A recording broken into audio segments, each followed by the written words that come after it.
Well, everybody, thanks for joining us on the Evolution Security Podcast.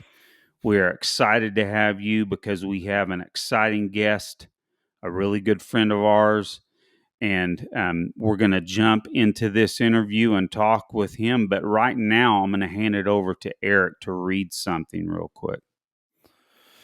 So, audience members out there, I kind of thought it would be a good idea to read this article from Victor Davis Hanson, who's a brilliant thinker in the United States, and honestly, I think one of the smartest people out there on both antiquity, current events, and honestly, the direction of this country. So, I'll read this real quick, take about 3 minutes or so. Now, the article was March 2nd, and it was called American Paralysis and Decline. And I found this in the Las Vegas Review Journal. We can bear neither our diseases nor their remedies. So shrugged an ancient historian Livy in 59 BC to AD 17. Of the long decline of the Roman national character that, in his age, finally ended the Roman Republic. Like a patient whose medicine proves worse than the disease, Livy lamented that the Romans knew that they had become corrupt and lawless, but the very contemplation of the hard medicine needed for restoration and the furious reaction that would meet the remedy made it impossible to save the patient. America is nearing such an impasse. We know that no state can long exist after opening its borders to more than 7 million illegal aliens, requiring neither background checks nor legality. The recent slaying of a Georgia female jogger by an illegal alien and the savage beating of New York policemen by others hardly merit media attention. Everyone knows that neither new appropriations nor new laws are needed to secure the border, as it was in 2020. Instead, we could just stop suicidal catch and release, deport lawbreakers, privilege the legal over the illegal immigrant, demand would-be refugees apply for asylum first in their native countries, finish the border wall, and pressure Mexico to stop undermining the territorial integrity of its northern neighbor. But then we shrug, we can't do that. Paralyzed in fear of being smeared as xenophobic, nativist, or racist. So this generation apparently feels that it can endure the collateral damage of daily assaults on American citizens, the near bankruptcy of our cities, and 100,000 fentanyl deaths per year, but certainly not the idea that it is somehow not politically correct or compassionate. The same is true of the $35 trillion in debt, now costing more than $1 trillion a year in interest payments, and growing. We all know it is unsustainable. Americans understand it will eventually lead either to destructive hyperinflation, suicidal renunciation of federal debt, or confiscation of private savings. Yet we ignore the reckless spending and keep borrowing well more than $1 trillion a year. Apparently, our generation prefers being praised as virtuous and caring, so it leaves next generations to be smeared as cruel and unfair when it is forced to cut federal entitlements and bloated government or face civilization collapse. The crime epidemic is also similar. Everyone accepts that no society can no longer endure quasi-legalized shoplifting or green-lighting smash and grabbers and carjackers to be released without bail. But we assume that such a civilization implosion will never reach our own sanctuary neighborhoods or safe places of work, at least not yet. We also know that the restoring deterrence by arresting, convicting, and jailing repeat felons will return safety to our streets. But again, we fear even more that advocating law and order will earn slanders such as racist or reactionary. Ditto the homeless. In an age of self-congratulation and hyper-environmentalism, we know that a million homeless defecating, urinating, injecting, and assaulting our downtown sidewalks and storefronts is medieval. We know that it is illegal to camp out on the street and publicly harass citizens and relieve oneself in public. And we know the cure lies in building and staffing more mental institutions and providing areas far from public spaces where the homeless can find shelter, sanitation, and medical care. But the very idea of removing anyone from his accustomed sidewalk spot or the notion of the use of force to transport the mentally ill to proper and humane facilities terrifies us. So we walk around, step over, and ignore those on the street. Is the assumption that the odds of being assaulted and sickened are acceptable, or do we just not wish to learn where the flotsam and jetsam and human offal of the street end up? Most accept that most accept that had Donald Trump just not run for president in 2024 or was a man of the left, he would not now be facing 4 different felony court cases. Most accept that 3 of the 4 prosecutors have either in advance promised to get Trump or have proved grossly unethical. Most know it is wrong to try to remove a leading presidential candidate from state ballots. Yet many shrug that the new weaponization of America's legal system is flamboyant Trump's own problem, not their own. So they ignore the third worldization of our political system, which they quietly acknowledge is otherwise leading us to Venezuelan-like mess. The paralysis of American society extends to our foreign policy as well. We deplore the terrorism of Iran and its thuggish surrogates, but we fear more the nasty, costly business of stopping its aggression. In closing, societies do not always collapse from a lack of wealth, invasion, or natural catastrophes. Most often, they know what is destroying them, but they are so paralyzed by the fear that the road to salvation becomes too painful to even contemplate. So they implode gradually, then suddenly.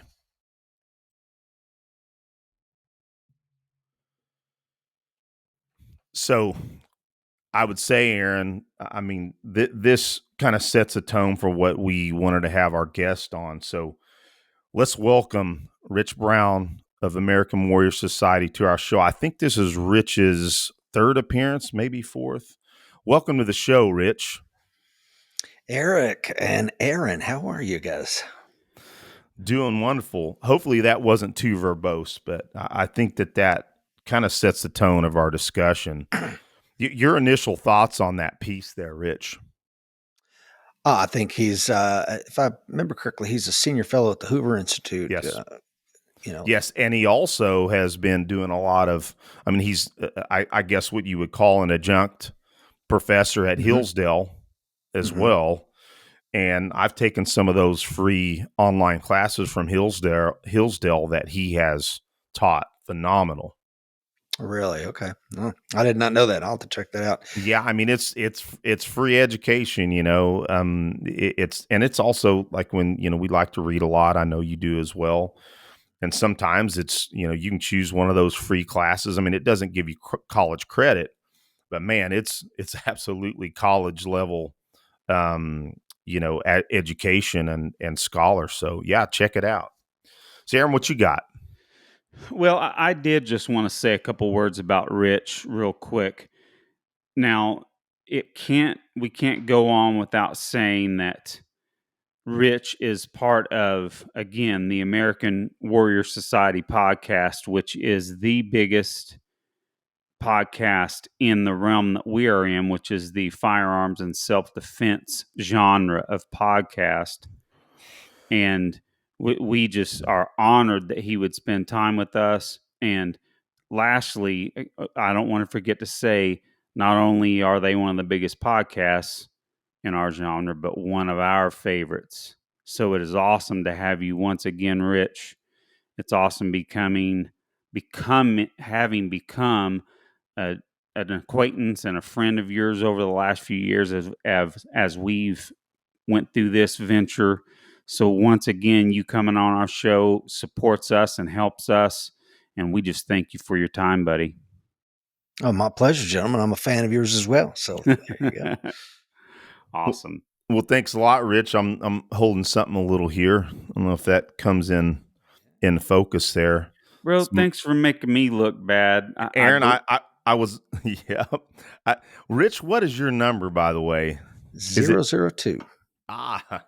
So Mike got 001? Yeah, it was his idea, just to be fair. Oh yeah. Yeah, what's funny is this will sit and gather light, and then I'll pass it and I'll see it glowing. Pretty cool. I love shit that glows, but yeah, I'm 471. Wow, that's So an early number. Bro, I was going to say, Eric, that I believe I was before you, and I'm in the 400s myself. I Wow. think you did. I think you did join before me. Dude, I might be like, in my mind's eye, I might be like 374 or something like that. Oh, Either way, we're pretty early on in it. So, Well, Mike used to ship the coins, and I wish we would have kept a catalog of. I mean, I took over shipping the coins. I don't know, 1,000 or 2,000 ago. But even still, I didn't keep up with it because by then it had already gotten away from us. Because it would be nice to know who's number 12 and who's number 57 and so on. yeah, that would be kind of cool. I mean, maybe at some point, you know, maybe you can just start reaching out and saying, "Hey, we'd like to, collect who's who." That may be not something that you want to do necessarily, but it might be fun. The only one we saved special number was for we gave Rob Latham 1911 for obvious reasons. Oh yeah, that is cool. Yeah.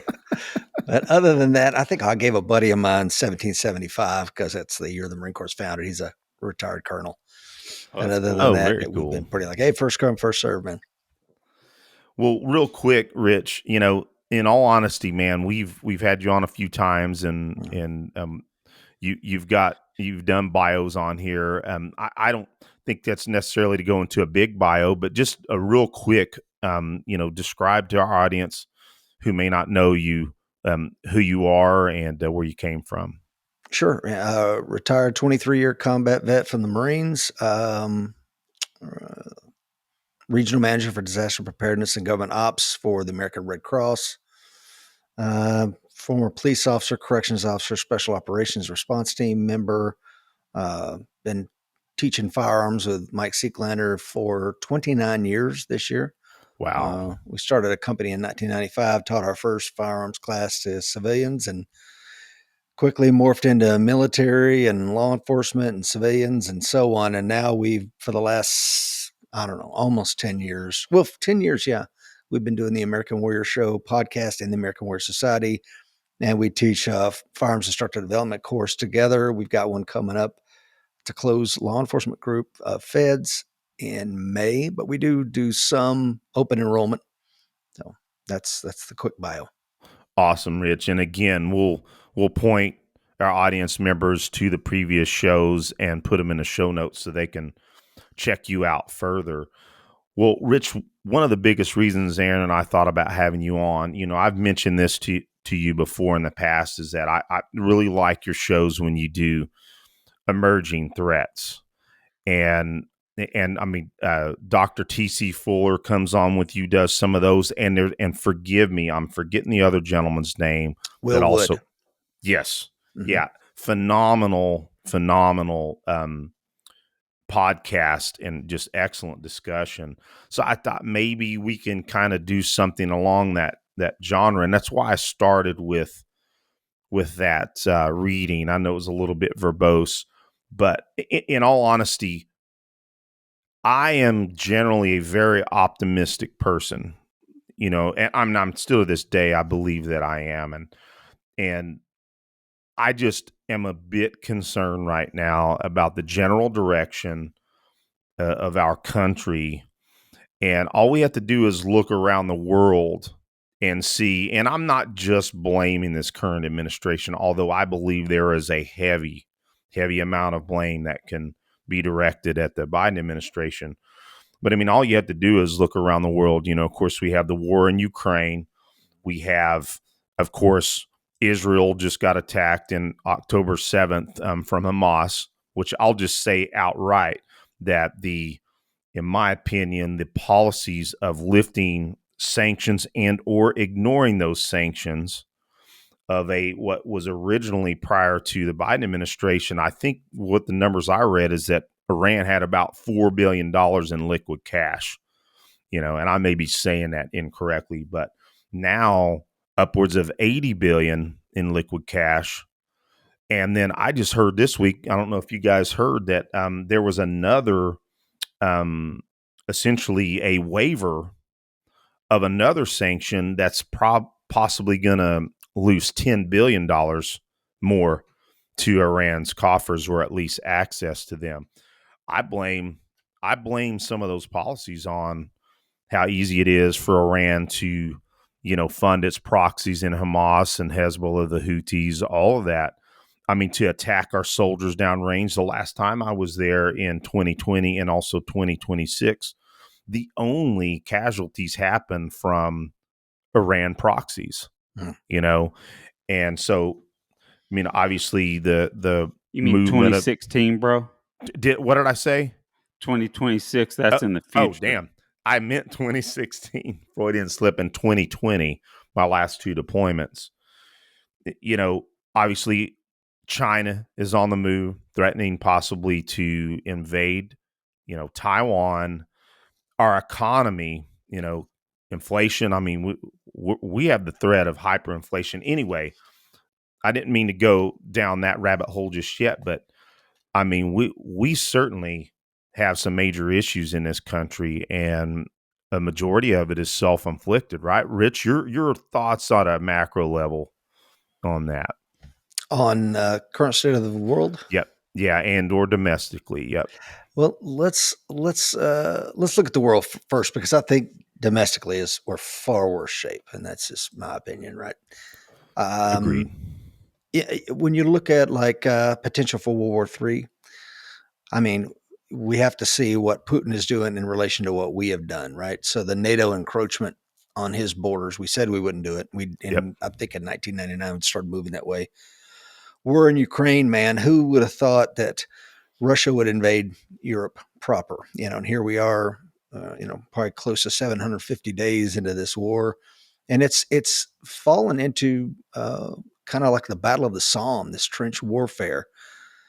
Sinking of the ship. Recently, we got the war in Gaza. About 30,000 people killed so far, and that's just the folks that are living in Gaza, and some of them are Hamas, and some of them are not.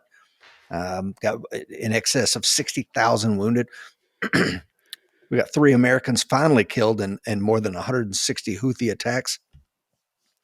And this is where I break company with like Peter Zeihan. I'm sure you guys know who he is, right? I just saw something from him yesterday. Go ahead. Mm-hmm. Yeah, he speaks very, he couches nothing in ambiguity. He's very affirmative in what he says, and that's fine. I get it. I got my opinions too.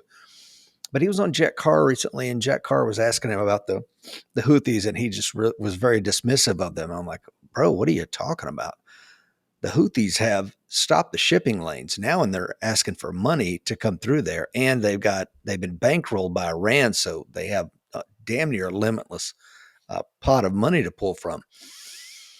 And they're trying to draw us into a wider position. They just sank a British ship. Of course, you won't find any of that in mainstream media. They don't want you to know about that because they'll say, well, it was flagged out of Belize, so it really isn't. No, it's British owned and operated, guys.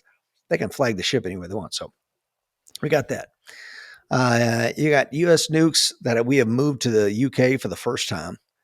And of course, you got politicians going on Russian TV showing images of wiping the UK off the map. We're going to go to war with China over Taiwan. And as, advanced semiconductors, I think the market share for TSMC out of Taiwan is 90%. But just for your average run of the mill microprocessor that's in this microphone or in anything that's sitting on my desk here, or this ring light, you're looking at 60, 70% world market share in Taiwan alone. So that's the what's in it for me, the whiffum, if you will, for why we're going to have to defend Taiwan. And we just stationed, I forget which special forces group is now deploying their Taiwan permanently. It So would lots seem of like it things. might be first, possibly, but Yeah, I may be incorrect on it. Go ahead, buddy. if that's their AOR, I mean, I don't know, but I think that globally, we're in the worst shape we've been in a long time. Not Taiwan, China.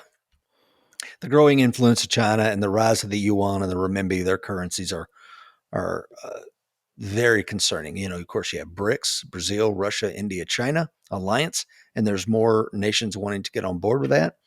If you remember back, speaking of the current sitting 46th president, he said him and his administration said, "Well, we've got the nuclear option for Putin." Of course, it wasn't a veiled threat for nuclear weapons. It was, we're going to take them off SWIFT. They won't be able to exchange money. And they didn't realize that Putin had already dumped his dollars and was completely off the SWIFT system already. So there was no risk there. So, and I think this administration too, and you could say this for several of the past ones, the elements of national power is the acronym DIME. Are you guys familiar with that? Yes. Mm-hmm. Okay, so for your listeners that maybe aren't, diplomacy, intelligence, military, and economic. These are things that we can do to flex on another nation. And it seems like we don't use but maybe one or two of those Yep. elements instead of using a concerted effort for all of them. So yeah, the world's a mess, man. But I think we're in worse shape, and I think it goes back to your Eric, your Victor David Hanson article that you read at the beginning. Internally, is the big mess we're in. That's the one that's going to sink this ship. Yeah, and it's amazing to me, unfortunately, and I think Aaron was going to hit on this a little bit, but every now and then, we don't get a whole lot of complaints about our show. Well, we don't have a massive audience, but we have enough listeners. But every now and then, we've had a couple of individuals complain about it's too political, and Aaron, I'm just going to turn over to you because you had a succinct way you wanted to kind of articulate that. Well, recently, and Rich, I reached out to you on a text actually about it because I was listening to one of your shows, and it was kind of like you were in almost the same kind of spot that we are in often, where you don't want to apologize for what you believe is right, but it gets to the point when your show is about self-protection, and that's not just about protecting your life from murder or being maimed. It's about protecting your livelihood, protecting your happiness, protecting your ability to seek happiness and to make choices for your own life. So when it gets down to it, we have to be political if we're going to talk about the truth. And if someone in our audience, it has to, I'm sure we have some members that vote for Democrats and the left, whatever you want to call them. But the problem is, we know full well that a vote for that side is a vote most likely against your freedom to protect yourself in multiple ways. And you said something similar to, you said, "Hey, if you don't like what you're hearing here, you're listening to the wrong show. Sorry." But the point is, I want to at least highlight this. you know what? I'm not pro-Trump. Right. I am pro voting for someone that is not going to literally go after my freedoms almost right away. Mm-hmm. I know for damn sure the person I didn't vote for, even though my company is not a government entity, my company does business with the federal government. Little edict went down from Biden that everyone that did business with the federal government must get the COVID vaccination or be fired. Mm-hmm. I'll tell you, guys, right now, and if you're in the audience and you've taken this vaccine, maybe you have, Rich. That I'm not getting into a debate over that vaccine, but what I'm talking about is freedom here. That vaccine is still under emergency authorization. Why? Okay. But that aside, I did not want to take a medical treatment that was so at the time not well known exactly what was going to happen because my risk profile was so low. I didn't want to take it. So I had to almost beg for my job. The job that I have is the job I want to finish my career with. And I was faced with losing my job because of that person that was voted into the White House. Mm-hmm. I'm getting a little animated here. I didn't plan on that. I didn't plan on getting to that much detail. But whenever I hear that democracy is on the ballot from the other side, number one, do they ever say freedom's on the ballot? Right. They don't ever talk about freedom. Mm-hmm. To me, freedom is on the ballot. Mm-hmm.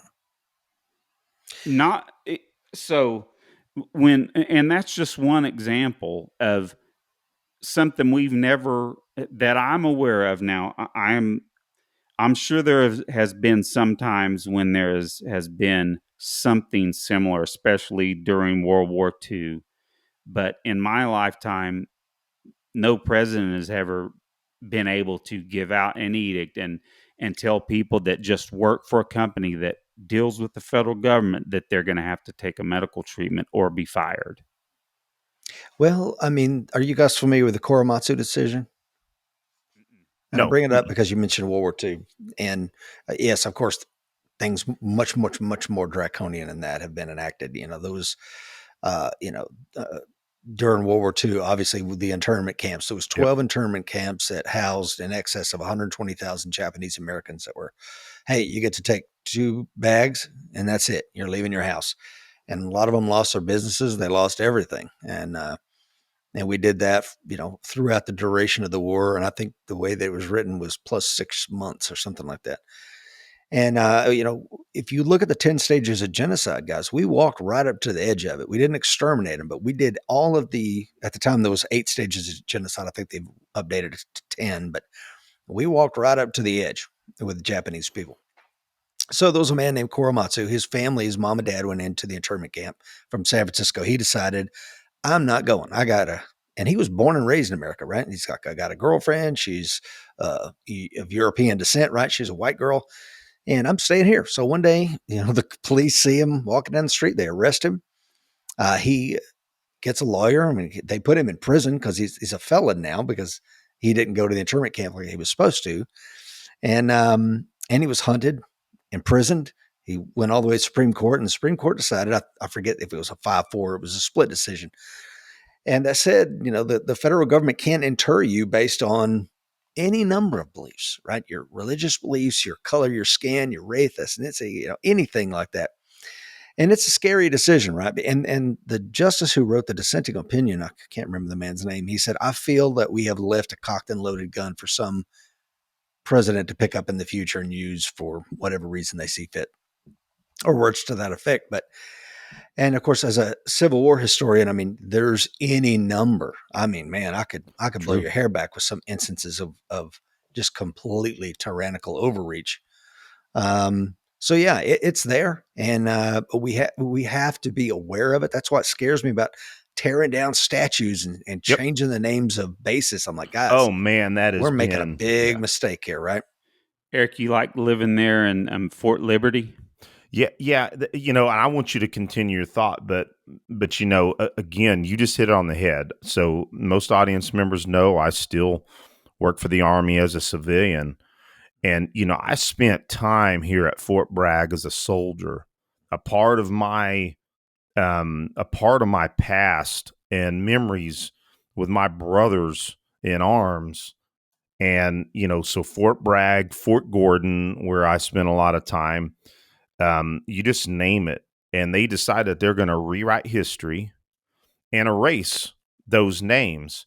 And I talked to my minority friends and or colleagues, and they're like, man, I, I don't want the damn name changed. It has more meaning to me. I'm quoting one of my buddies who's African American. Said it has more meaning to me as Fort Bragg instead of this silly notion of changing a name. And by the way, spending millions of dollars to do so when we have an economy, where we're, in danger of hyperinflation. And I think, I don't know what the current number is, but I think average additional cost to family members, or excuse me, families, your average family is somewhere around $12,400. It's probably higher than that right now. But I don't know a whole lot of people that do well on suddenly having a year cost them $12,400 more dollars.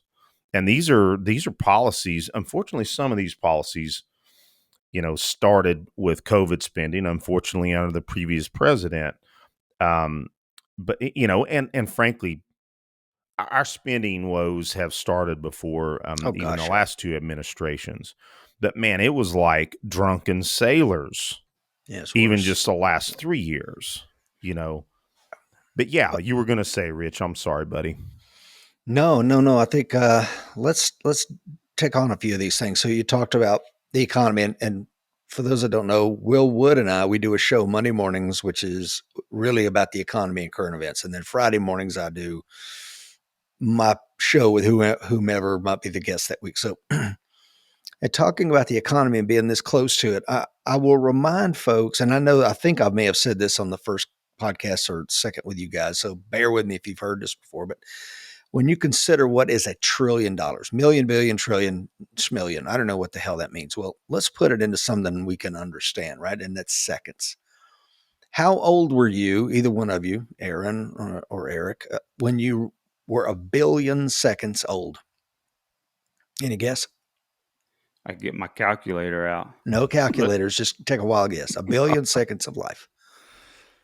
I don't think we've reached that. If you're over 32, you have. Okay, Okay. my So bad. somewhere around 31 and a half, 30, before you hit 32, you cross the threshold and you're now 1 billion seconds old. How old will you be when you reach 1 trillion seconds? We won't be here No, to 32,000 years old. That's how old you'll be. So I say that because these are gargantuan numbers. 1 trillion seconds ago, there were Neanderthals, Denisovans, and other hominids like us that we're interacting with. Now we're the only hominid left on the planet is Homo sapien. But hell, 1 trillion seconds ago, you were bumping in and fighting other human-like people. So if we were going to pay the damn 30 plus $1 trillion debt off, if we just stop incurring new debt, we're going to pay it off a second at a time. It's going to take 1 million years to pay that debt off. It is astronomical. So, it's like again, I go back to the fall of the Roman Republic. I have some Roman coins, denariuses from various periods of the Roman Empire, and you see the silver content go from 99% down to it's just 10 and junk, right? Mm-hmm. And so we're debasing the dollar as we do that. And that's why I talked about at the beginning, the rise of the yuan. And we're So, going Rich, that was their version of devaluing their to currency, 100%. and I'm assuming had the exact same economic effect, correct? Absolutely. Yeah. Inflation. Yeah.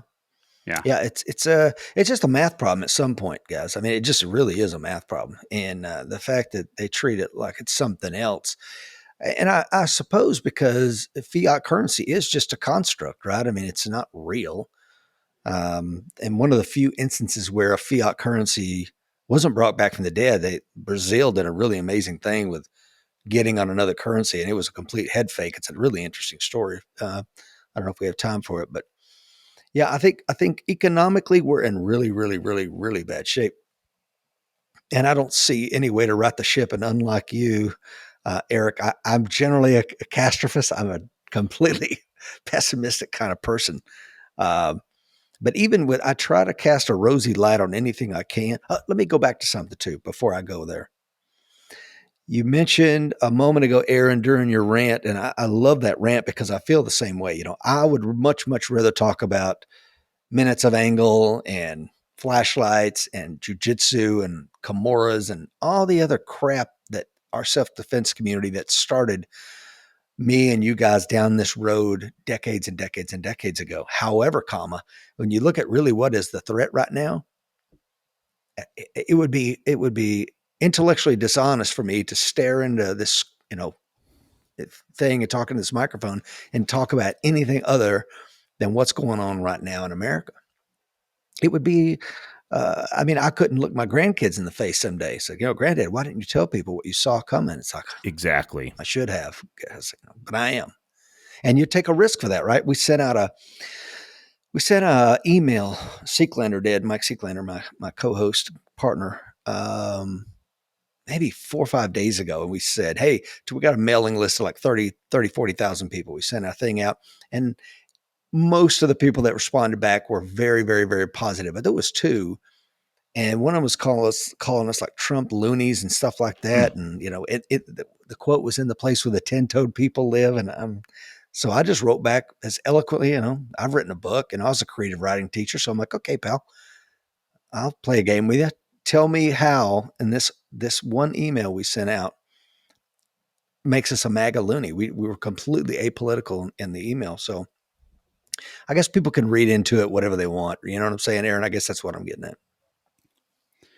Yeah, it's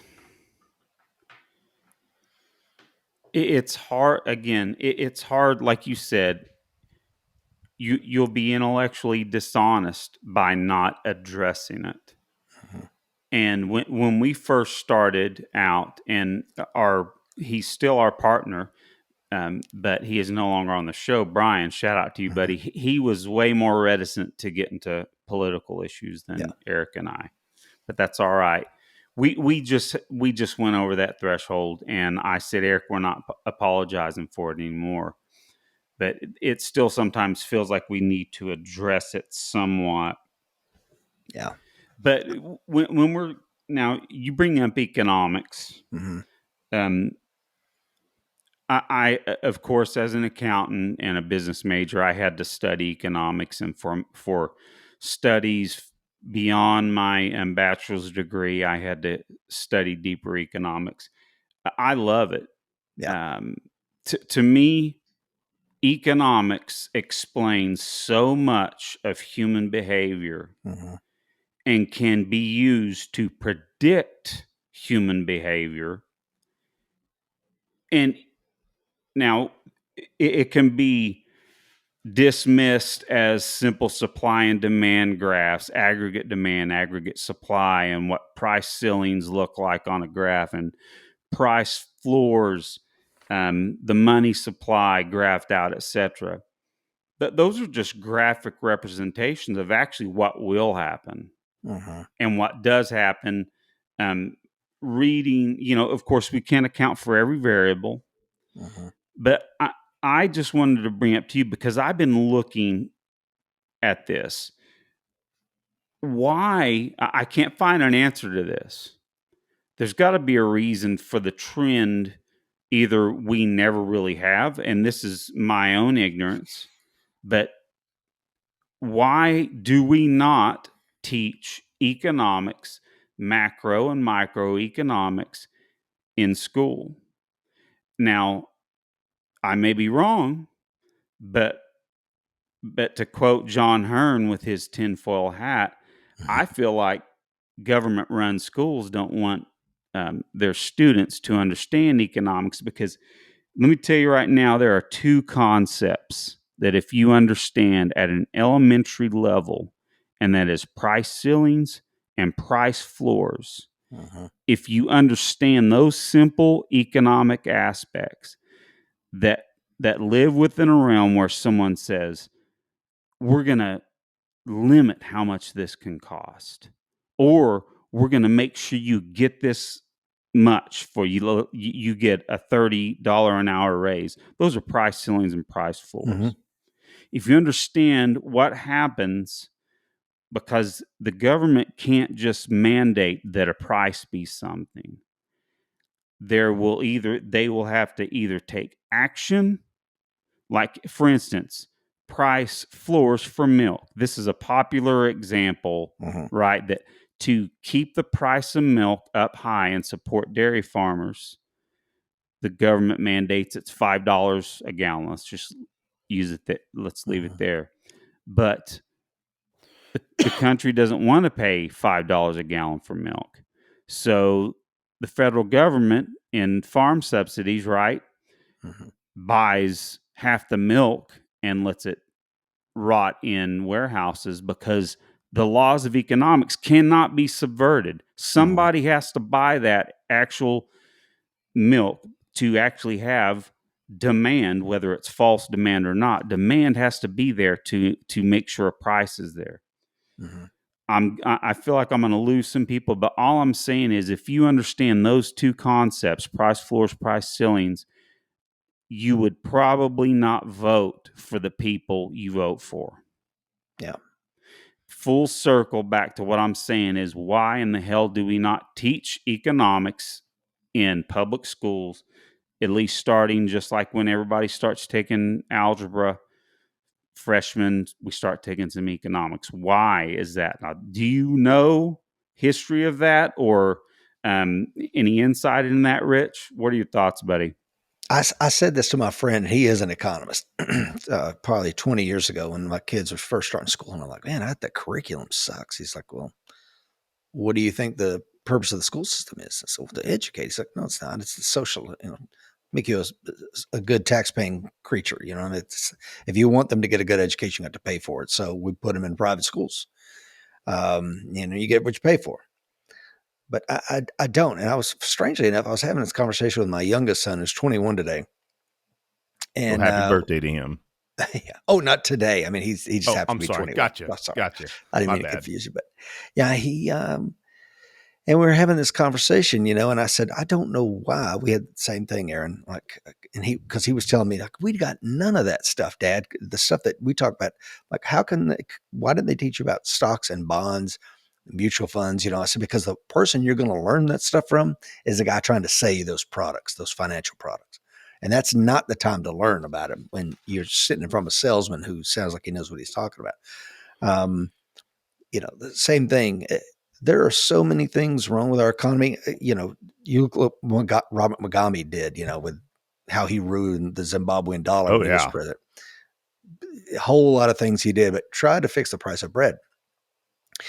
And all they did to get around the price of bread was put one raisin on the top of it and call it cake. And now I'm around your law. And they continue to do that kind of stuff.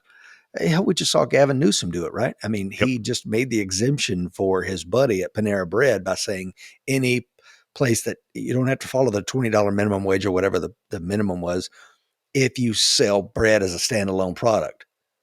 Well, hell, all you have to do now if you're McDonald's is, I'm going to sell a bread, a bun or something like that as a standalone product. Voila, I know I'm now exempt. I mean, my grandfather, who was completely illiterate, Ralph Brown, but was a great businessman, completely illiterate, but he knew math. And one of his favorite sayings was, you got to let the market float. The price and demand has to control everything. And this is a guy that couldn't read and write. but he knew it because he saw what they did during World War II, and they tried to control prices, and he would just get around them somehow, So anyway, yeah, Well, I agree Rich, with you. if I could add something to your Gavin Newsom example, when I heard that, it was laughable. Excuse me, laughable to me for one main reason. If mandating a a minimum wage of $20 is so beneficial to society, why is he exempting his buddy? Because he knows the economic ramifications of it. Yeah, California is a ruined state. correct. And frankly, when I was stationed out on the West Coast in Washington State, thank God got out of there. I love that place overall. Um, but I also spent a lot of time in California. California is a beautiful state, has so many awesome people there, and frankly, for the most part, they're fairly conservative Yeah. in most parts of the state, minus San Francisco and so on and so forth. You name it. Um, San Diego. I spent a lot of time in San Diego, Mm-hmm. and overall, San Diego as a city is a conservative city, but yet that whole state is, I'll digress a second. San Diego, you can get concealed carry license decently Mm-hmm. easy there. You go through the process. But yeah, it amazes me that, Gavin Newsom has driven that state into the ground, and, it's demonstrated by the mass exodus of the population leaving elsewhere. But what's unfortunate is we are still seeing a bunch of people leave there that had ignorance in who they voted for. They're like, shit, it sucks here now. I'm Right. So they going. moved to Austin. And Arizona. They, Tennessee, yeah, exactly. They're Fort trying to Florida. turn those red states.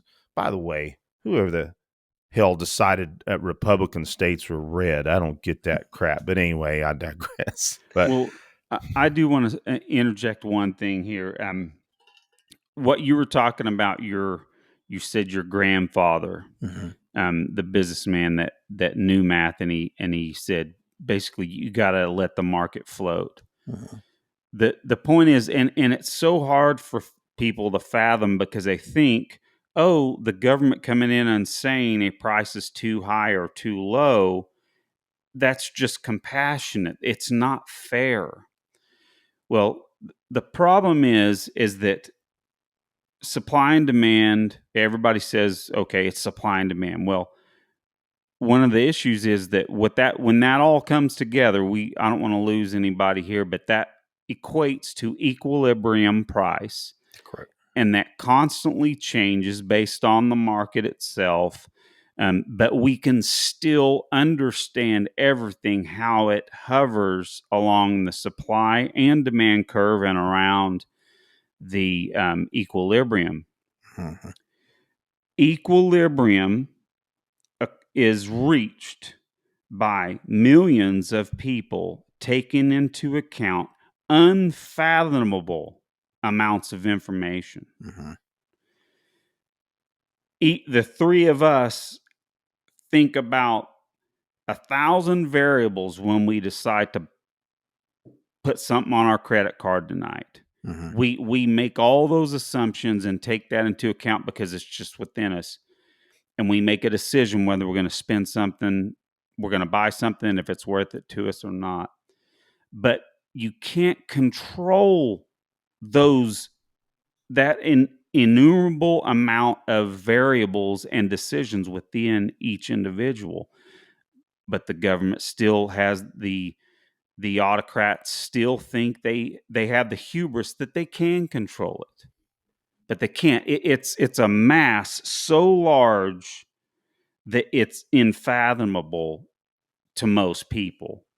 So if and again that's where, full circle, I'm saying economics, if people understood basic Mm-hmm. economics, I'm almost I believe that not none, but most of the politicians that are in power would not be in power if people understood economics. Well, and I'll add one other thing, and I want to circle something back around to what really relates to self-defense and some of the current domestic policies is that I believe completely that politicians currently that control, let's just face it, leftists have infiltrated, control every orifice of all public office from the Boy, local level. roughly Yeah, 90%. yeah. It's just a nice round number of every power structure. So, but one thing that directly, and I really want to get Rich's thoughts on some of this, is that really draws back to what really does affect our self defense and our safety is the border, the porous border. And so, just a few numbers here. So, since Biden has taken office, the Customs Border Protection has had 7.9 million border encounters nationwide. 6.2 million of that at the southern border. They claim that they have had 1.7 million known gotaways. Now, I don't trust that number first and foremost. But even if we take that number alone, 1.7 million individuals that crossed our borders illegally are somewhere in the nation. We don't know where they are. And we also know that there has been a massive increase in military aged men from China, from other, of course, our Middle Eastern threat nations, all coming across our borders. I mean, I've seen film after film of individuals crossing the border that they don't look Hispanic. A lot of them look Middle Eastern. A lot of them look Chinese. I believe that's a threat. Of course, I think I heard you and John Hearn talking about the fentanyl. In 2023, there was 27,293 pounds of fentanyl, which is enough to kill 6 billion people. And to my knowledge, between 75,000 and 100,000 people killed a year or overdose a year by fentanyl. We had, and I'll circle back to that in a second. We also, since Biden took office, we have encountered or arrested 345 individuals on the terror watch list. And that was an exponential increase from the years prior. So one other thing, and I want to really turn it over to you, Rich, I apologize. Number one, if the Biden administration and the ATF are concerned about our rights or taking our rights away with our firearms, the various edicts, executive orders, rules out of the ATF, all these attempts, and we'll get a ban, quote unquote, assault weapons. Their attacks on liberty revolves around the Second Amendment, but yet alone they say nothing of that upwards of 100,000 people killed a year to fentanyl, which, by the way, we know is a subversion from China through Mexico and the cartels. But again, I mean, you just look at all that. That is starting to aid in the rise in crime, murder, violent crime. And yet it's ignored, in my opinion, because they want the border flooded with 7.9 million people or more because, hey, it's a voting block. But I mean, talk about a threat to our safety. All those numbers I was talking about there, Rich, if you got any more to say on those numbers, or maybe I have some of that incorrect, but your thoughts on that just revolving around our safety and self-defense. Well, I think your numbers are accurate. I was kind of looking at my notes here as you were speaking. I remember Biden's first day in office, he signed 17 executive orders immediately, right? Bingo. And 12 of the 17 were to reverse Trump's, the 45th president's previous policies, right? And of those 12, 7 of the 12 reversals had to do with the border. So this is a border crisis that was created by our current sitting administration. Absolutely. It just is. I mean, it's at some point it's a math problem, right? So the first thing he did, I think it was Executive Order 1. Let me get the number right here. I know it was the Executive Order number 9, which unwound what Trump had did. The 45th president had said, "Look, census takers, you're not going to go out there and take down census information on an illegal, right, or an undocumented, as the sitting president calls them. You're not going to do it because it's going to change census data. It's going to change demographic data. It's going to change the gerrymandering and districts, and it's got tentacles that go way beyond everything." So he got rid of that immediately. And then you look at the other 7, all of them led to what we have now. So for him to say, Congress, give me something. I need Yeah. you to do something. Brother, you created this mess on your own. You can pass a law, right? Or you could sign an executive order right now, which should not carry the weight of law. Let's be honest Right. with it. Yep. This is something that we got to get away from legislation by fiat and get back to when we had executive orders that were like, the president's going to sign an executive order. He's going to name this mountain today, or he's going to make it National Turkey Day. Thank God, And now it's like, no, I can come in with a stroke of a pen and just destroy the legacy of the man that was here before me and enact whatever I want. It's just ridiculous. So yeah, this is a crisis that he's created. And I'm very glad to see Governor Greg Abbott and many other governors standing up and saying, no, we're going to stop the flow right here.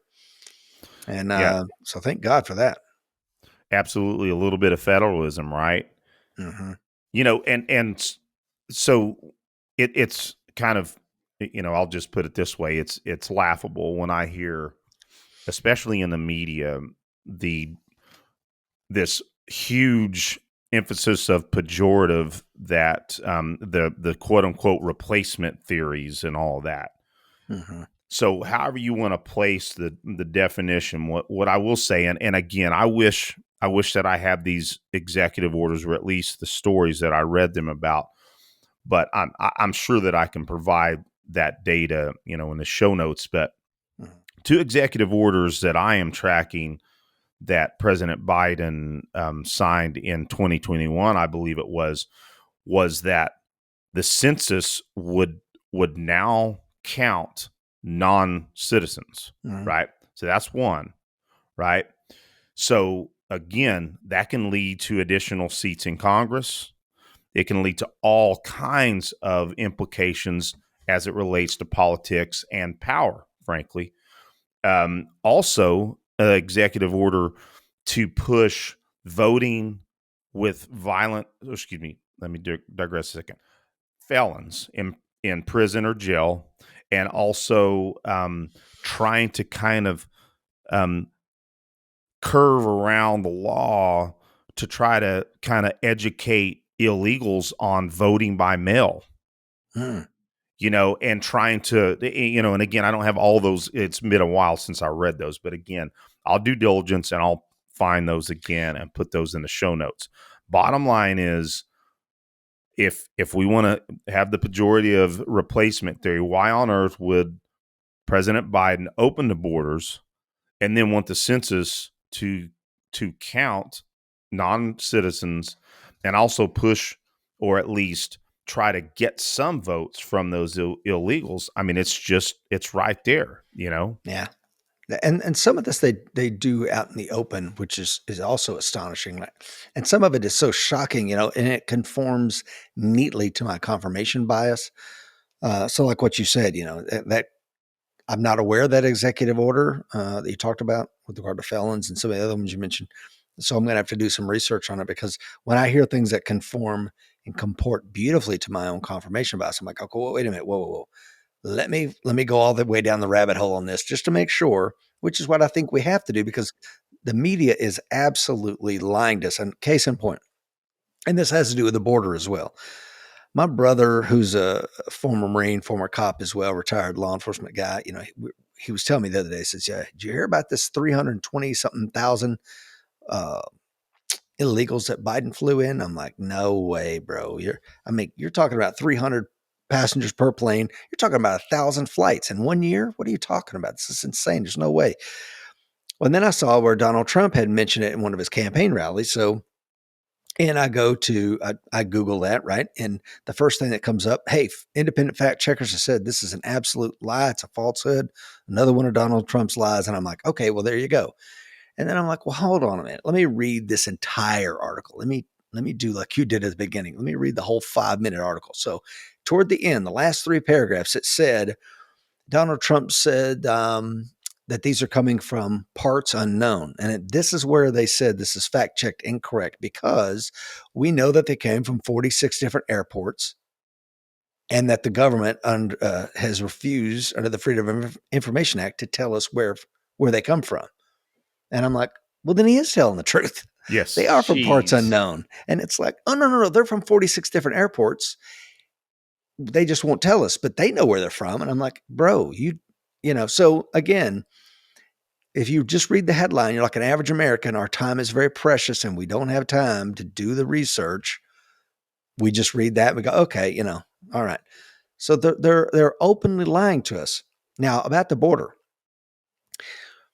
There are the backlog of asylum seeking cases under President Trump doubled from what it was under Obama and has doubled again. And currently there is a backlog of 3 million cases that are on the Wow. books. And meanwhile, are those 3 million people that are here in this country going to ever show up for the court case? I would submit probably not. Right. And here's the thing. There are 659 immigration judges in the United States as of, I think, the end of January, 659. If they ruled on 4 cases a day, every single business day, it would take them more than 4 years to clear their docket. And that's without adding any more cases, Wow. which we know they're going to add more cases. So the Congressional Research Service, and I'm reading my notes here, a government body reckoned that even doubling the number of judges would not clear the backlog until 2032. So we are in a crisis unlike anything we've ever seen before when it comes to, but now, again, going back to how we started this with Victor David Hanson, it's similar to the fall of Rome because you had the Visigoths just pouring in, and they did a lot of things toward the fall of the empire. They're like, okay, we're going to make people Roman citizens that had never had citizenship before. Maybe that'll calm everything down. And we're going to pay off these people by devaluing our currency, the denarius. And I mean, my God, we're seeing the same thing here. Well, and what I want to make sure that I am clear on, and I think you both will agree, I know Aaron does, is that I'm not at all against legal immigration. Mm-mm. I think all 3 of us were the benefit of legal immigration. No, and let's talk about that. Yeah. If you're, and I don't know how to phrase this without, if you're a Native American in the sense of native born American, I can trace my ancestry because I've been a genealogist for probably the last 24 years. Nobody arrived here any earlier than the 1700s. So when we came here, we were just leaving one British colony for another one, whether we came from Northern Ireland, the Ulster Plantation, or from Scotland, or from the Britain. It was not immigration any more than me moving to Kentucky is immigration, right? So I think for some of us, that does not apply. Now, for others, Americans, I'll have a lot of friends who are first, second, third generation Americans, and they are a part of that cohort. Interesting. But they did come here legally, and they want a strong border just like you or I or anybody else. Well, and let's look at the the way that immigration used to work is that you used, number one, the spigot would turn on and off. Like our immigration would stop at times. Like, hey, we got to assimilate these individuals.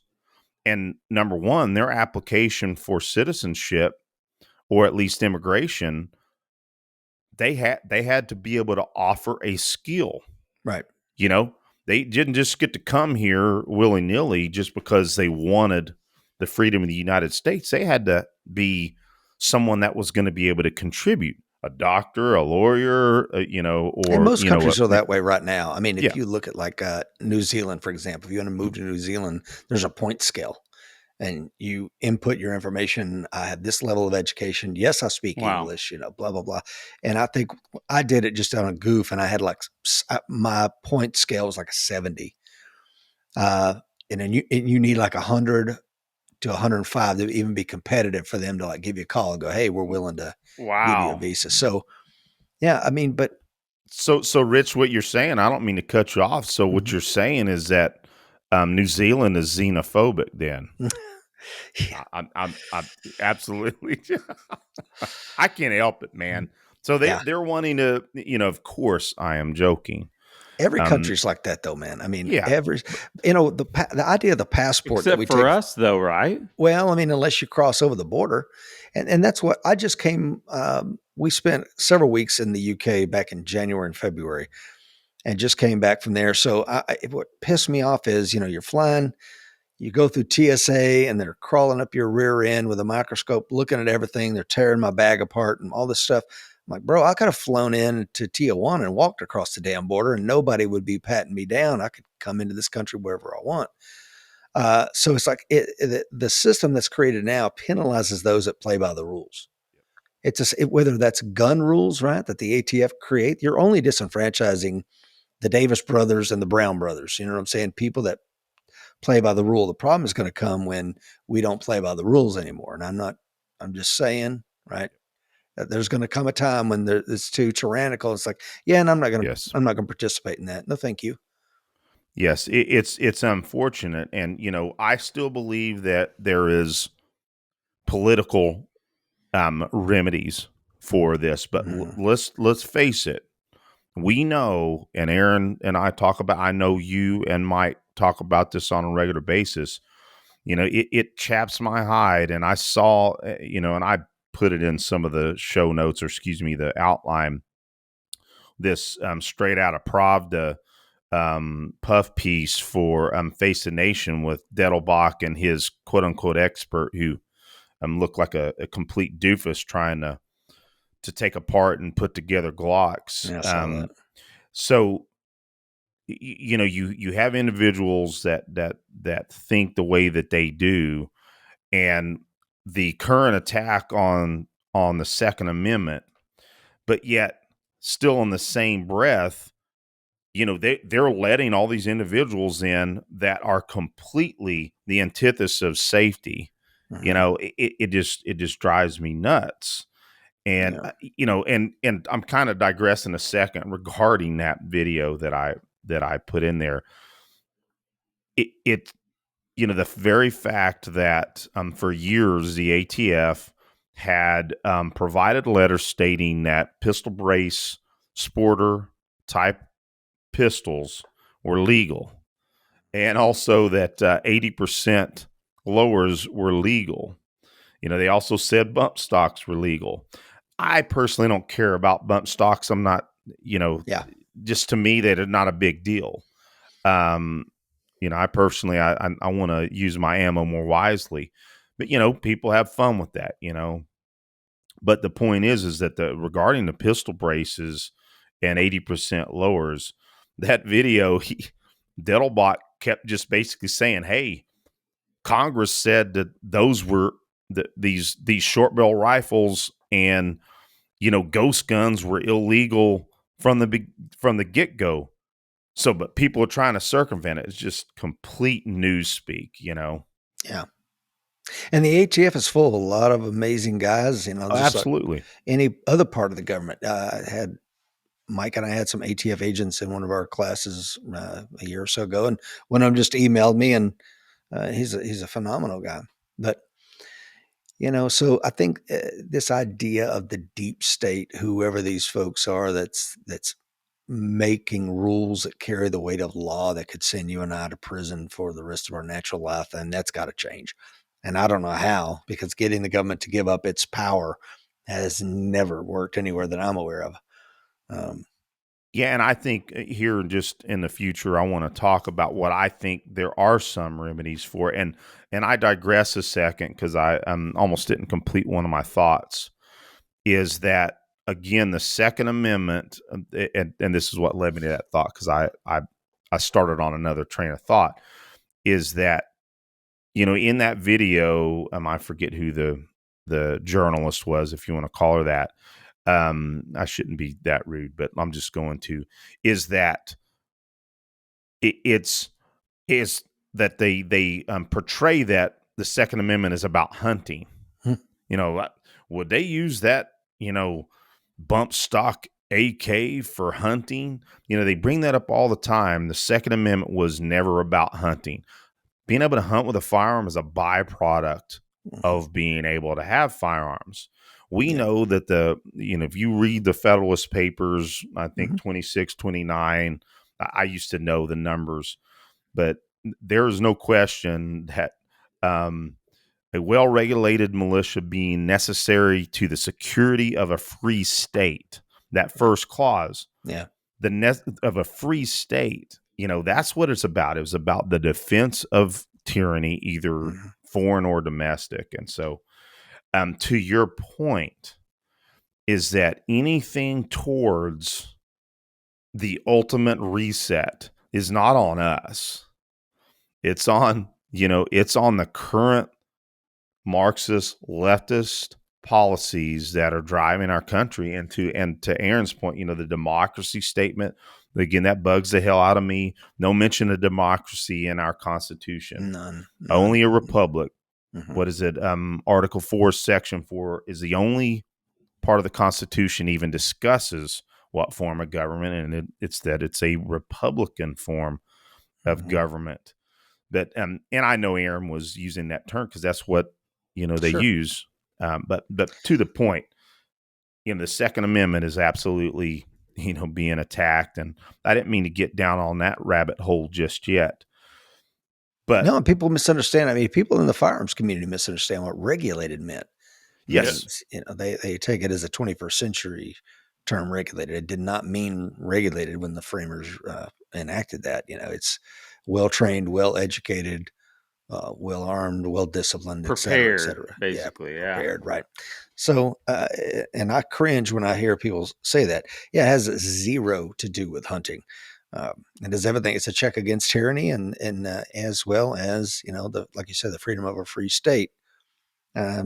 So yeah, and it's the big one, guys. I mean, it's the domino that cannot fall. I mean, really.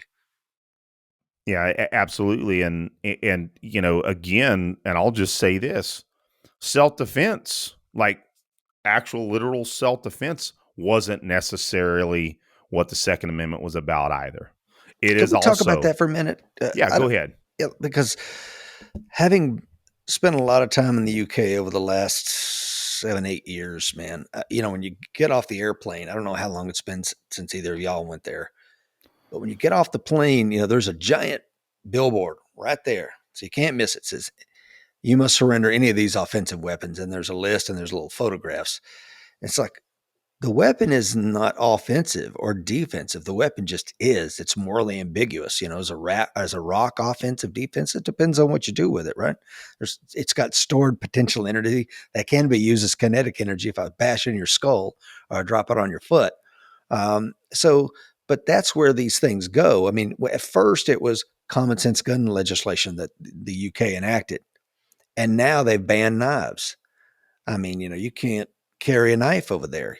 So like if you looked at night before I'd go to bed in our Airbnb, I would take one of the butcher knives from the kitchen and lay it right next to my, high candela flashlight. And that's what I had to defend my family with. And, it's just completely bananas. And what some of our members, at least one of our members, was a London metropolitan police officer. So before I would go over there, I'd reach out and say, "Hey, Chris, is this legal? Can I carry this?" And often he'd be no. So I said, "What about this? It's a can of Faber marking dye because OC spray, pepper spray, will get you 10 years in prison if you get caught with it over there." Wow, I was going to ask about that. Yeah, it's completely illegal. Everything and anything. There is nothing that you can carry for the sole purpose of self-defense because that has been outlawed, to your point about what the purpose of the Second Amendment is. So I said, well, there's this can of stuff this inventor in the UK created called Faber marking dye. And you just spray it. It's a viscous dye that will color of your skin, right? It doesn't hurt them. It's water based, wash off, just a means of identifying the person that's trying to kill you. Mm. And he's like, no, you can't have that, brother. That'll get you 5 years in prison. So, I mean, that's what happens when you go down that road. So I think there can be, and I hate to use inflammatory language, but there can be no surrender on this. I mean, this issue right here, as well as the First Amendment, right? The First Amendment protects all the speech that you can't handle. And you have to understand as an American that you're going to be in an open relationship with the First Amendment. It is not going to be solely yours to claim. It's going to be completely out there for everybody to use, and you have to be happy with that and comfortable with that. And it's the same thing for the Second Amendment, right? I mean, it's out there for every American to use. Some people will misuse it, and we've seen that, right? But I mean, my God, pit bulls kill more people than firearms in America. Absolutely. And yet we haven't done anything about that. But guess what? The UK did. The UK outlawed pit bulls. I mean, so I did read that. That's yeah. right. So I don't want to go down that path. That's a road we don't ever want to go on. And we have to stop it at every opportunity. Well, and I think ultimately, of course, the Second Amendment to us is also about our right to self-defense. Absolutely. Mm-hmm. I think, back to the First Amendment, and that's where, I didn't necessarily want to get on a big discussion on quote unquote the public forum, with social media, but there is absolutely an element that we know that we've seen in the past few years, or 4 years from now, I suppose, is when it really got heavy. I think what I was kind of hearing from you is that my right to speak, yet you feel that my offensive words, that you have a right not to hear those. You're infringing on my First Amendment right. I've been baffled by that movement, but again, we know where all of this has led is it has led that really the Constitution, although luckily in some cases and in many cases, the Constitution is still in our favor, but the direction that it's going right now, it's not. I mean, we also know that in many, many, many cases, the Constitution is completely trampled upon. 100%. Not just trampled on, bro. I mean, just basically null. Yeah. Null. Exactly. Just not a non-issue to those, just ignoring it and doing what they want from a position of power. Yeah. And again, I go back to, we saw this with Lincoln and his overreach. Chief Justice William Tawney, in Ex parte Merryman, I'm sure you guys are familiar with that. Not sure if all your listeners are, but, when he suspended the writ of habeas corpus, and they locked up Merryman, I think he was a Virginia legislature, and just threw his ass in jail. And somebody petitioned to the Supreme Court, said, what the hell have they done here with this Virginia legislature? It hasn't done anything. And, Chief Justice Tawney wrote his position paper on Merryman, was like, look, I have done everything that the courts will allow me. I don't have an army to stop this tyrannical president from doing this. But some people did, they tried to stop what Lincoln was doing, trampling on the Constitution. And of course, it led to the death of 600,000 Americans. Yes. Yeah, absolutely. And Rich, we normally keep our shows somewhere around an hour and a half. I'm not saying we have to cut off at all. Sure. But there was one part of this I really wanted to kind of close part of the loop on this, because we've spoke on a lot of, quite frankly, daunting directions and unfortunately daunting realities in our country and abroad. And then the question remains is, okay, what is a remedy then? Right. And I think we are in a hard time, I really think we're at the precipice of Do we in fact really, to go back to Victor Davis Hanson's, really, let me just drop my phone here if I can get back to it. That's a very telling statement at the end. So they implode gradually, then suddenly. Mm-hmm. I think, unfortunately, we're in the imploding gradually. That could very much, implode immediately. But I do believe. Are you familiar with Mark Levin's The Liberty Amendments book? I do. I do have a friend sent me a copy. I haven't read it all, but there's several things in there that I like. Repeal of the 16th, the 17th Amendment, et cetera. Yeah. Absolutely. And just for the audience members out there, so what I'm alluding to here, and yes, it's a long shot. I understand that. Mm-hmm. But really the remedy to at least start reining back, this ungodly debt and spending, of course, like you mentioned, that's the problem is that rolling back that debt is, if it's even a possibility whatsoever, as your math Mm-hmm. entailed. But we can at least try to slow some shit down, if I can say that. But for audience members out there, Article 5 of the Constitution reads, the Congress, I'm just reading in part, the Mm-hmm. Congress, whenever 2/3 of both houses shall deem it necessary, shall propose amendments to the Constitution, or in the application of the legislatures of 2/3 of the several states, shall call a convention for proposing amendments, which in either case shall be valid in all intents and purposes and part of the Constitution. So that second ability of the Convention of the States is something that we know has never been done. Mm-hmm. But I totally believe that Mark Levin's book, The Liberty Amendments, was a catalyst for a lot of what we've been seeing. And to my knowledge, we have had 19 Uh-huh. states have voted for Mm-hmm. convention, Need right? 15 more to go, right? Yes, sir.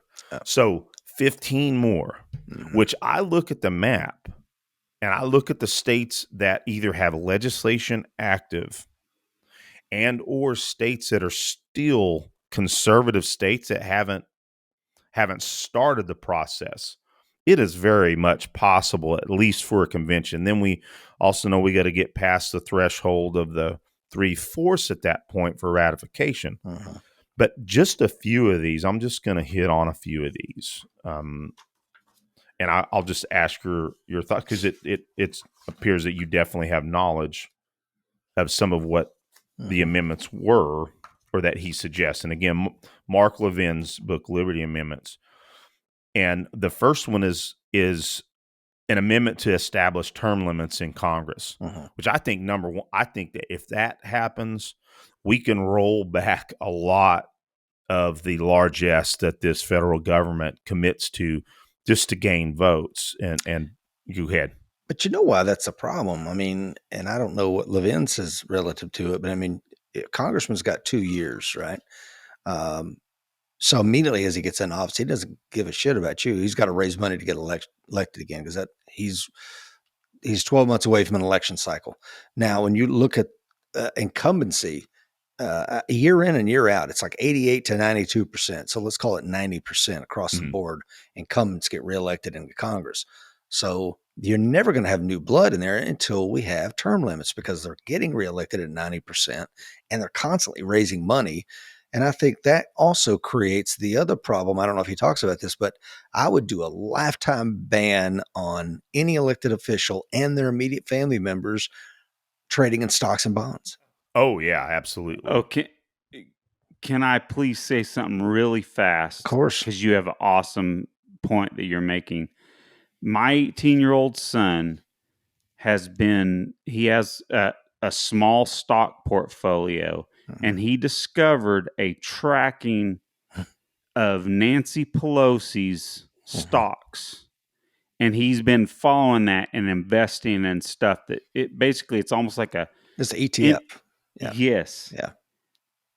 Yeah, absolutely. It's That is weird how they incredible. yeah, it's weird how they beat the market every single time. Uh-huh. And of course, it's like, well, Nancy's like, well, it's my husband Paul. I don't know what he was doing over there. It's like, give me Exactly. a freaking break, man. Her Yeah, out. Yeah, give me a but break. yet he's investing in stocks that Yeah, just happen to be affected by legislation that she has full knowledge of, of course. that has full control, or in times full control over if it makes it to the floor or if it's going to be voted on, or passed. Yeah, Mhm. precisely, man. That is absolutely. I don't remember if he, because to be frank, I think I read this 10 years ago, maybe more. It's been out for a while. Um, Yeah. but yes, that is absolutely. So back to another point behind that, term limits. When you have individuals that they go to college, you got to, and this is not nothing against lawyers. This is just an example. All right. Go to law school, then they go right out and they never practice law. They start running for office, Right. either locally, statewide, or statewise and/or nationally. And then they actually complete their whole lifetime career in Congress or Senate, and they, lo and behold, become millionaires. Oh yeah. And they're supposed to be public servants, and we know, you can look up what they make every year. It certainly doesn't. It certainly doesn't gain you a multi-time millionaire over. If you look Yeah. at their salaries. Anyway, just real quick, I'll breeze over these real quick. But Mhm. yes, so term limits in Congress, an amendment to restore the Senate, which is what you hit on. So that'd be a repealing of the 17th Amendment, which we know that the 17th Amendment made it to where senators would be selected. And essentially, it becomes a Popular vote. national popular vote by the state, when before they were selected by the legislature of the state, which that automatically kept those senators close to the Yes. state's wishes, Mhm. right? Now they're effectively a national office, That's correct. you know. That's absolutely correct. So just breezing over a few more of these, because it's not necessary to go over them. An amendment to establish term limits for the Supreme Court justices and a supermajority legislative override. Mhm. Um, I don't know, I really need to think hard about the Supreme Court um, term limits. That would be scary right now. Yeah. Anyway, I won't go deep into that right now. Two amendments to limit federal spending and taxing, an amendment to limit the federal bureaucracy. So I'll just Can stop we go back to there. that the Yeah, spending thing, man? yeah. Go ahead. I'm going to about to say something I used to think was crazy when I heard people say it when I was in my 30s and 40s. I'm like, what are you talking about? Repeal the 16th Amendment. What are you talking about? Abolish the IRS. This is lunacy, right? And then I looked into it a little bit. And the way that, because I'm like, well, prior to 1913, when they ratified the 16th Amendment and created the IRS and started taxing citizens, how the hell did the government function? Surely we collected money somehow. Do you know how we collected money? Would have been tariffs. Yeah, that's what Through I was tracking. tariffs. Hmm. So if you look at a graph, tariffs go like this, and all of a sudden 1913, it just falls away to like almost nothing. And that's where it is today. And then if you go back to if you and I were citizens in 1913, you're like, well, that federal tax season wasn't that bad. What's all the doomsayers? Because they only collected $73 million in 1913. The tax code was 15 pages. And as an accountant, it's over, as you know, it's over 1,000 pages now. And because what we've created is an incentive for foreign companies or for American companies to become foreign companies, because there's no tariff when you bring stuff in. There's only a tax on those doing business here in America. And Congress, who the Constitution has given Congress the power to do tariffs, has completely, they don't touch it at all anymore. It's left to the executive branch to play with. So I think Mhm. Trump was one of the first ones who's like, okay, yeah, I'll play with this toy. I'll try to rebalance some things. So yeah, I would absolutely do that. And to the point about balancing the federal budget, if you guys can't balance the federal budget, I would forcibly remove every one of them. That would be one of the things that. And anyway, it's And I would say this: the only time you can run a deficit is when you enact Section 8, Clause 11, and that's a He, full congressional declaration of war. And now I'll let you run a deficit. Other than that, you're going to balance the books every single year. yeah, well said, Rich. Yeah. And excuse me, there's several more amendments. I won't go in length about them, but that amendment to limit the federal bureaucracy, even though I don't think this is the most important one, I think the most important one is likely term limits and also is the balanced budget amendments. But just the very fact that we have this executive branch that effectively also has its fourth branch of government, and that's the agencies under the Yeah. executive. But in this, he mentions about all federal departments and agencies shall expire if said department and agencies are not individually reauthorized in standalone reauthorization bills every 3 years Love it. by a majority vote of the House of Representatives and the Senate. Yeah. Some of these agencies, including like the IRS, the ATF, you name it, that they would have to be renewed every 3 years. That would be awesome. Another one, all executive branch regulations exceeding an economic burden of $100 million as determined jointly by the Government Accountability Office and the Congressional Budget Office shall be submitted to a permanent joint committee of Congress, hereafter the Congress Delegation Oversight Committee, for review and approval prior to their implementation. Anyway, I'll stop there. But the point behind all this is if we were successful in having a convention in the states and we got even a third of these amendments or amendments like these, we may very well be able to slow the decline of our republic. It was the main point that I Yeah. brought this book up. Yeah. No, I agree with you. Something's got to be done, but whether it's a convention of the states, once we hit the 34, um, and again, maybe I'm being pessimistic. I just don't see that happening. I think It's a getting this, tall order, absolutely. yeah, it is. But I think getting this administration out of office is probably going to be step one toward any kind of cleaning house. But I think we're in for, very tumultuous. I used to say, hey, look, in 18 months, this will probably be sorted out. But I think I may be overly optimistic on that. Well, if excuse me, you have the intelligence agencies and you have the FBI, not the individual agents and a lot of the let's just call it underlings in those Mhm. agencies. That they're not necessarily a problem. I'm sure some of them are, but it's the leadership. Yeah. When this previous election, when you had the intelligence community and the FBI completely involved in trying to subvert a candidate, and of course, we know that was their attempt to try to discredit Trump and not allow him to get elected. But then right after he did get elected, then they were also part of the subversion process after that. When you have that kind of chicaneries, that is also one of our worst problems that we have too. I think you're right, man. And I think this idea of lawfare, something I'd never heard in my life before the recent administration, they just went after a political opponent like that and openly.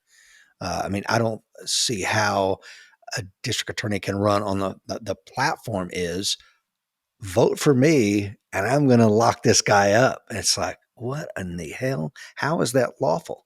So putting that genie back in the bottle is going to be Yeah. damn near impossible because now that you've weaponized the Department of Justice, don't think that the next administration won't do it, which is why I think they're going to try to hold on to power with anything they can. And I have a point system we talk about on the show, and it goes up to 10. And right now we're sitting at 8. Um, and it started really, I think I started this when President Biden came out September the 1st of 2022 and gave his extreme MAGA Republican speech. And if that didn't send shivers down everybody's spine, I don't When he give a had that red backdrop yeah. and even had Marines behind him. Go back and read the transcript. I mean, it is chilling. And then, of course, you had Hillary Clinton say we may need to have a formal deprogramming for Trump supporters. I mean, words have meanings, man. And if you look at the genocides and civil wars around the world, man, this is the kind of language, inflammatory language that gets us there. Dehumanization of the others. Correct. And that's precisely what that is. That is correct. Yeah, Yeah. and you're talking about 79 million Americans that voted for President Trump, and you're saying that they're extreme MAGA Republicans. That right there to me sent us on a whole nother pathway, and I don't know how you put that genie back in the bottle. I mean, can you imagine if Trump would have said that about Hillary supporters? The world would have imploded at that point.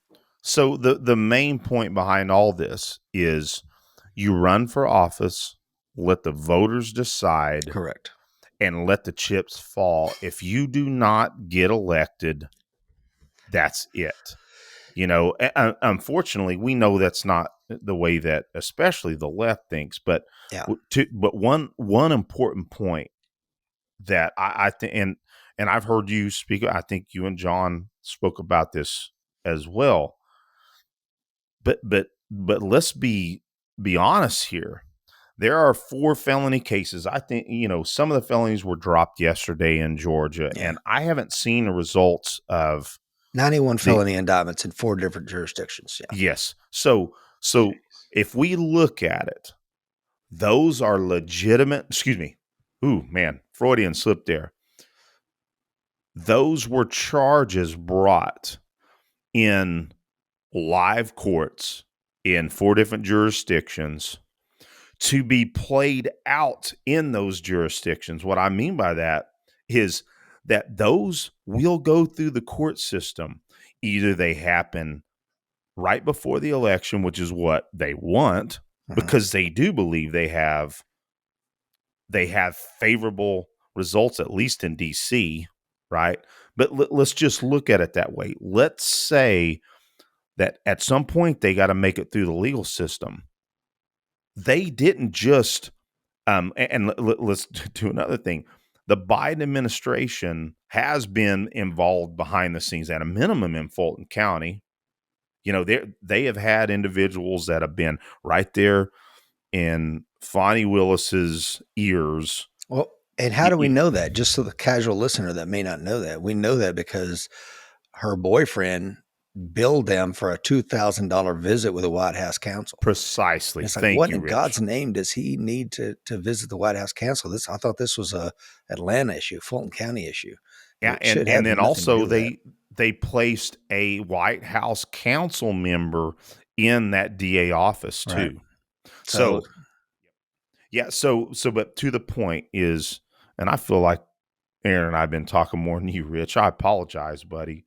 I hope it feels like a discussion rather than you sitting there and listening to us talk. Is again, the point is, if that happens, if one of those felonies he is convicted of and he's removed from the ballot because he can't run now, what are we looking at then? So we have had why could he not run?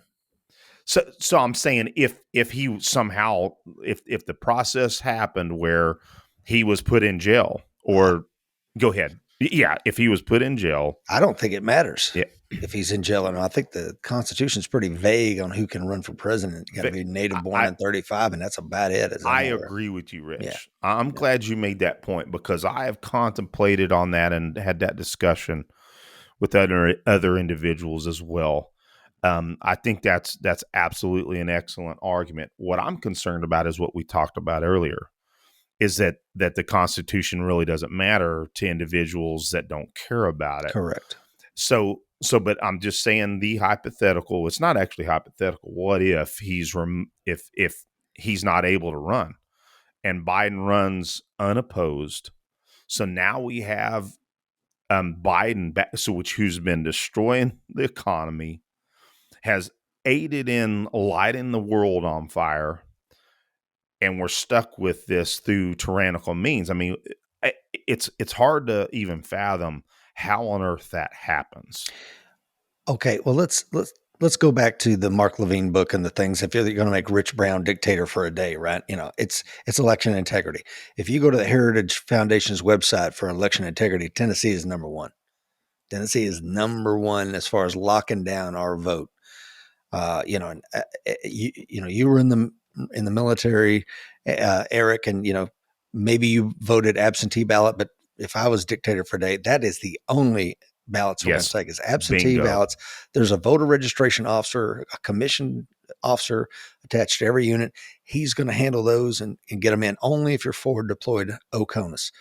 Everybody else in the continental United States is going to vote in person.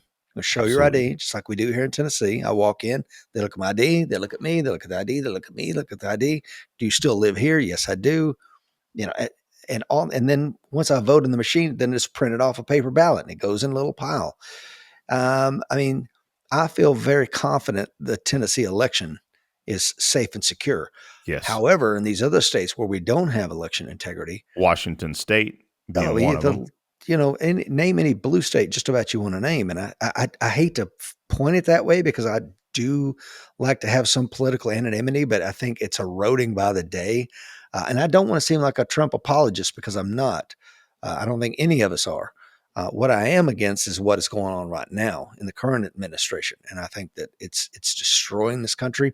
And what's interesting about this now is, in my opinion, we've already seen what 4 years of a Trump presidency. Now we've seen 4 years almost of a Biden administration. So you can make your decision now. Were things better for you and your family? Did you like paying $8 a gallon for orange juice? Do you like that? Okay, didn't you always used to be that way? It is now. And so on every metric, just about that you can measure candidate, we have metrics for both men. And I think it should be a relatively easy decision, but it's not because Trump derangement syndrome needs to be in the DSM. It is a real thing. It is a real irrational thing. And when you have thought leaders like Sam Harris saying, I don't care if Hunter Biden had a basement full of bodies of dead children, I'm like, you've lost it, man. You have lost your ability to reason and make sound judgment because of the orange man offends you so badly with his tweets or what have you. And I used to like some of what, at a 100%. minimum, a lot of his podcasts, Sam Harris, but then when it drifted down the road that you talked about, I'm like, yep, no more. Deleted his podcast. But to one point that you were making, we can kind of close the loop on all this is, and I don't care how many people I piss off. During the 2020 election cycle, COVID, either purposefully or what have you, the mail-in voting was quadrupled throughout the United States for pandemic reasons. And I would submit to you that Biden would not be in office if that had not taken place. I'm just going to say it. Sure. I don't believe that he would have been elected had that happened, or had at least the in place process of each state would have been in place. Let me say this correctly, that the previous laws and policies of those states, the way that they voted, would have been in place. I don't think he would have been in office. I'm just saying it. I've said that for a long while. At a minimum, it is absolutely a travesty that the mail-in voting process is so easy. It is rife with fraud. It's proven over and over again, even if the media tells us otherwise, even if you have judges and secretaries of state that didn't want to get on board with saying, hey, there was something wrong with this process. We got to look at it. That doesn't mean that, that the media gets to say that, hey, Trump lost all those cases. Well, the court systems and again, the secretaries of state didn't want to touch any of that. Yeah, I agree with you. I'm really reticent to be a full-on election denier, but my anecdotal experience is anywhere. It seemed like Mike and I were really busy traveling around that country at that time, and everywhere we went, it seemed like there was a Trump rally or Trump flags, or whether I was in a poor neighborhood in a trailer park with another business that I run, or out on the lake on my friend's boat, and there's just everywhere I went. And I saw my second or third Biden Harris sticker the other day in Albuquerque. I just got back 2 days ago. So I don't know where this, blue wave was. I find it hard to kind of fathom it because it could be my bias. I'm very well aware of that, and I have nothing to base Same here. my opinion on the election. So I'm really hesitant to say anything about it.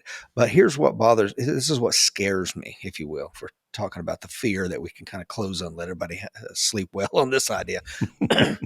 Bloomberg just released their polls, and even in the swing states, Trump has a very commanding lead. We're talking about 5, 6, 8, 9 points, right? So if the election were held today, and I think every poll would agree Trump is going to win. Okay.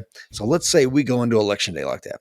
And then the exit polls are saying the same thing. Yeah, I voted for Trump. Yeah, this was the most important thing to me was the border and immigration, things of this nature. And yet Biden somehow pulls off a post, midnight victory. I think what could happen is anybody's guess, but it's nothing good, because then we would know the election's been stolen. Exit poll data says this.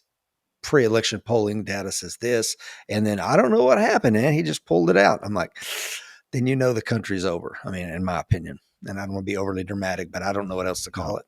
Yeah, I agree with you, buddy. And again, that's where my pessimism has set in over the last few years. And Aaron, I want to get Eric. I don't mean to interrupt you, Eric, but what do you think? I think Eric and I are pretty clear on our opinion. What do you think? Well, I'll just sum it up like this. We've been extra constitutional for a long time. And I am pessimistic. I'm sitting back here. We're talking about the Liberty Amendments and possible constitutional conventions, etc. I frankly don't believe any of that will ever happen. Yeah. I've got my best friend right there across the screen that I rarely disagree with, and I don't think, and I'm not disagreeing with you, Eric. You know what can happen if things are done on the up and up, if they're done constitutionally, if they're done through the established laws that we do have, right? But I just don't see it happening. And we do need to close out the show, and I think this is a good way to end it. That the people that deny that there is any sort of election problems, illegalities, downright cheating, or government getting involved in frankly offing, killing opposition. I'm not talking about that's happening necessarily at the federal level, but what I'm saying is if in a local election for a judge, I'm a big fan of watching these true crime stories. When a local judge gets murdered during an election, this stuff happens all the time. And there's it may not be murder, it may not be something that drastic, but there's such a leviathan of power structure that works beyond the Constitution. I'm not very encouraged in it. So I actually want to give Rich the last words, but I will say one thing to really make sure that it's understood, both for my brethren across the screen and to our audience. I brought up this Liberty Amendments for one main reason, because I don't want to sit and talk about the woes of our country and abroad without at least providing some input on what could be a solution. And Excellent I point, brother. absolutely agree with both of you. The likelihood of a state's convention happening, I don't even want to try to put a number on it because it's likely so minuscule. What I hope is the very fact that there's 19 states that have done it and there's more in reserve. And I believe that there is movement in that direction, but I agree with you guys. I have turned pessimistic for our republic for certain. And I'll close my thoughts on this and give it back to Rich to close out the show. Is pointing back to your comments, Rich, about election night. So I remember a day when we could know by the time we went to bed that an election was called. Uh-huh. Why is it now that the last 3 elections, if I got that number right, that we have the next day don't know who in the hell the president's going to be? The vote count is drawn out, and tallies just do these weird, adjustments in vote. And I'll draw the main conclusion is that I knew, and I was sitting up, and I think it was, I don't remember the times exactly, but I think it would have been around 2:00 in the morning, 0200 in Fulton County, when they said, we're going to stop counting votes. And I'm like, you got to be kidding me. When has election night where they decide they're going to stop counting votes at 02 in the morning? Because all the elections that I've been involved in since I was a young man, 18 years old, they kept counting until the damn votes were counted. The fact that they stopped counting and then there was a rigmarole around pulling boxes on video out when they knew that the observers were not there, that told me that that was going to be a problem. And sure as hell enough, it was. I'm just being so, without bloviating the point, yes, this is a pessimistic show. I think the main point behind this is we got to be vigilant, man. And talk to our friends and family, and that no subject is off the table. We can't listen to people say, oh, religion and politics is something you shouldn't talk about at the table. Man, that's said by people that don't want to face contrarian ideas, and also I think the left likes it. Anyway, Rich, I'm gonna go ahead and hand the end of the show to you, brother. Your closing thoughts on all this, man. As you were talking about a convention of states, it was reminding me of, again, as a big historian of the Civil War, Governor Gist, who was the governor of South Carolina at the time, he's like, he wanted to call a convention of the southern states, cotton states as they were called back then. Mm-hmm. And of course that led to the disillusionment and the War of Secession. So, that just because there's a convention of states doesn't mean that something good's going to come out of it. Right. Yep. So, I think we're in a really weird time. I think the only thing we can do is pray and prepare, have these conversations, but have them in a respectful, collegial manner like we have had tonight. I mean, I know we agree on 99% of the things. I understand that. However, if you're armed with information and you can have meaningful, purposeful, respectful conversations with other Americans, I think that's how we defeat bad ideas. I think we defeat those bad ideas with good ideas, not silencing or shutting down anybody. And at the end of the day, sometimes we got to agree to disagree. And it is your right as an American citizen to go in that booth and make whatever decision you want. I just hope you make it for the right reasons and for the good of the country, not because you get a welfare check or a STEMI check or something like that. Well said, Rich. Well, listen, buddy, man, I was thinking this on the way home. I was like, why is this only, I was thinking, I think it's the third show Rich has been on. And it's hard to believe why we haven't had you on more. And we got to remedy that. You're always a wealth of knowledge. You and Mike have been incredible supporters of Aaron and I, and also Brian in the past, and we just appreciate you greatly. You're doing great things with the information and wealth of knowledge that you put out on your show. So we are honored again, as Aaron said, to have you on the show. So thank you so much for blessing us with your time. It's my honor, gentlemen. I'll keep coming back as long as you keep having me. Rock Absolutely. on. Well, y'all have a good night. Take it easy. Absolutely, guys. You God too, bless. Aaron. God bless. God bless you, buddy.